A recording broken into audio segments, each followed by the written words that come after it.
कहानी शातमा, छोटा गांव और वो चुड़ैल। एक समय की बात है। पहाड़ों के बीच बसा एक छोटा सा गांव था। नाम था चांदपुर। वहां मुश्किल से 30-40 घर थे।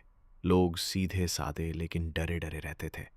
वजह, गांव के बाहर एक पुराना टूटा फूटा कुआं, जिसे सब चुड़ैल वाला कुआं कहते थे। बुजुर्गों की माने उस कुएं में एक चुड़ैल रहती थी, जिसकी चूड़ियों की आवाज रात को सुनाई देती थी। और अगर कोई आधी रात को कुएं के पास गया तो वो लौट के कभी नहीं आया। लेकिन गांव का एक निडर लड़का था, मनु। उसे भूत प्रेत की कहानियों पर यकीन नहीं था। एक रात दोस्तों को चैलेंज देने के चक्कर में वो अकेले उस कुएं के पास चला गया, टॉर्च लेके। जैसे ही वो कुएं के पास पहुंचा, हवा चलनी बंद हो गई। सब कुछ शांत, अजीब सा सन्नाटा। फिर अचानक छन छन छन, चूड़ियों की आवाज। मनु ने पीछे मुड़ के देखा। एक सफेद साड़ी वाली औरत बिना पांव जमीन को छुए हवा में तैरती हुई उसकी ओर आ रही थी।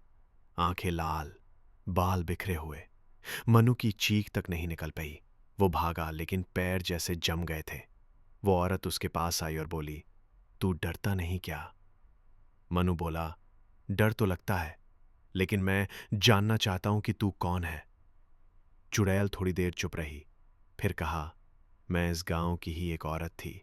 मुझे लोगों ने जलाकर मार डाला क्योंकि मैं अलग दिखती थी, अलग सोचती थी। अब मैं किसी को नहीं मारती, बस चाहती हूं कि मेरी सच्चाई दुनिया को पता चले। मनु ने अगली सुबह गांव में सबको सारी बात बताई। गांव वालों ने पहली बार उस कुएं के पास दीपक जलाया और उस चुड़ैल की आत्मा की शांति के लिए प्रार्थना की। कहते हैं उस दिन के बाद से चूड़ियों की आवाज कभी नहीं सुनाई दी।